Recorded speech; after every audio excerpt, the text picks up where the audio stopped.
Student कक्षा 12 में आज एल्केप्टोनीरिया पढ़ेंगे। इसकी जो खोज की थी गोनार्ड ने सन 1819 में की थी।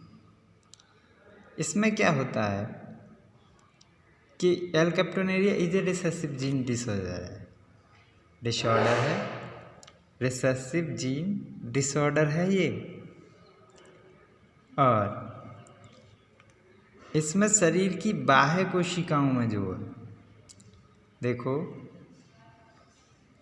It is cause due to the deficiency of an oxidase enzyme required for the breakdown of homogentisic acid also called alkapton, hence alkaptonuria. इसका क्या मतलब है कि टायरोसिन होती है नामक अमीनो अम्ल के उपयोग से संबंधित उपापचय के चरण में होमोजेनेटिक एसिड बनता है, जिसमें स्वस्थ मनुष्य के द्वारा क्या होता है वो बनता है इसको ही बोलते हैं हम एल्केप्टोन, हैंस एल्केप्टोन बनता है, इसी से बन जाता है एल्केप्टोन्यूरिया। और उसका ब्रेक नहीं हो पाता, ऑक्सीडेज एंजाइम जो है उसका ब्रेक नहीं हो पाता, टूट नहीं पाता है वो। तो क्या हो जाता है फिर, तो 10% of alkaptonuria homogentisic acid accumulate in the tissue and is also excrete in the urine. तो जब इसका विखंडन नहीं हो पाता है तो यह हमारे यूरिन से निकलने लगता है, मतलब मूत्र में आने लगता है। तो मोस्ट कॉमनली जो अफेक्टेड टिश्यू आर कार्टिलेज, इसके द्वारा जो मुख्यतः प्रभावित होता है वो कार्टिलेज होता है, एंड कैप्सूल ऑफ जॉइंट्स और लिगामेंट्स भी होते हैं, एंड टेंडन्स भी होते हैं। तो जोड़ों इसमें दर्द होने लगता है। और इसकी क्या खास बात है कि वायु के संपर्क में आने पर जो पेशेंट है उसका जो मूत्र है, यूरिन है जो, वो वायु के संपर्क में आने के कारण ब्लैक पड़ जाता है, काला पड़ जाता है मूत्र जो है इस रोगी का। अगला है फेनाइलकीटोन्यूरिया या पीकेयू, जो 1934 में फॉलिंग ने इसकी डिस्कवरी की थी, खोज की थी। तो इस रोग में फिनाइल एनिलील को टायरोसिन नामक अमीनो अम्ल में बदलने वाले एंजाइम जो हैं फिनाइल कीटोन्यूरिया,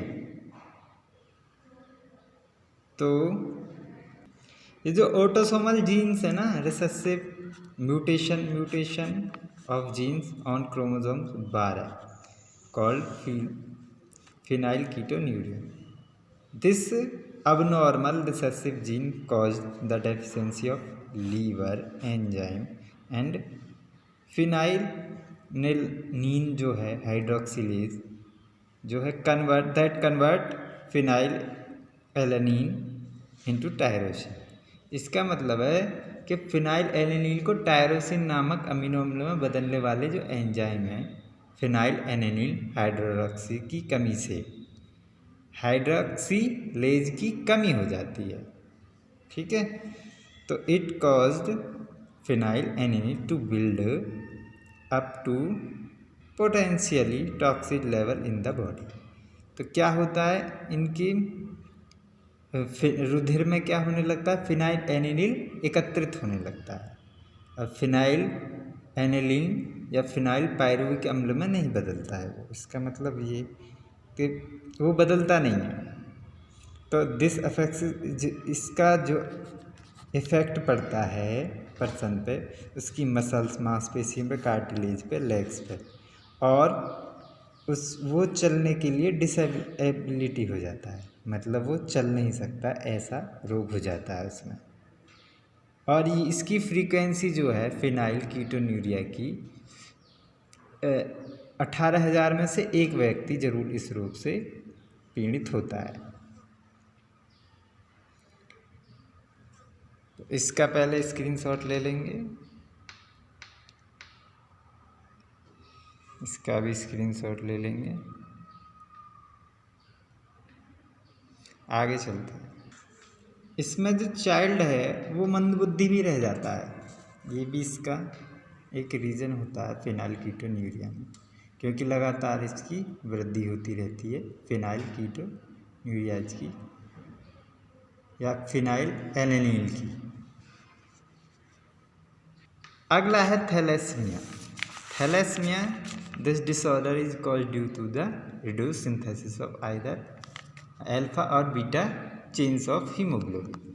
अल्फा और बीटा चेन्स जो हैं हीमोग्लोबिन में, उनका क्या हो जाता है,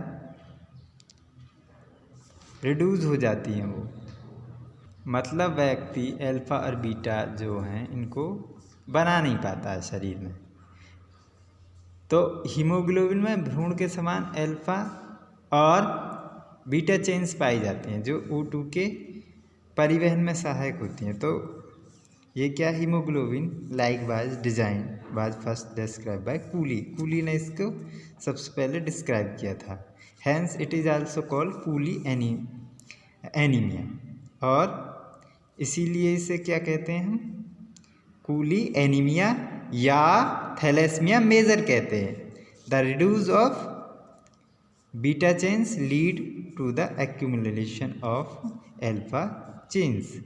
मतलब अल्फा और बीटा जो चेन्स है ना वो व्यक्ति बनाने में असमर्थ होता है, उत्पन्न करने में असमर्थ होता है, which caused damage to the precursor of red blood corpuscles in the bone marrow. तो इससे क्या होता है, रेड ब्लड कार्पल्स नहीं बन पाती हैं हमारे शरीर में, जिससे हमारा शरीर पीला सा दिखाई देने लगता है, क्योंकि रेड ब्लड कार्पल्स ही क्या होती हैं, यही रक्त को लाल करती हैं। तो इसीलिए एनीमिया रोग, एनीमिया मतलब खून की कमी, ठीक है, कहते हैं इसे। तो person homozygous for the beta thalassaemia gene suffer from the severe haemolytic anaemia. तो जो बीटा थैलेसीमिया है जीन जो है सफ़र फ्रॉम सर्व होमोलाइटिक एनीमिलिया होता है इससे। और हेट्रोजाइगस पर्सन्स में also not normal but exhibit the defect in a less severe from thalassaemia major होता है इससे। हेट्रोजाइगस में थैलेसीमिया मेजर होगा और होमोजाइगस में होमोलाइटिक एनीमिया होगा। तो थैंक्स फॉर वॉचिंग वीडियो, मिलते हैं नेक्स्ट वीडियो में, तब तक के लिए धन्यवाद। इसका आप स्क्रीनशॉट भी ले सकते हैं।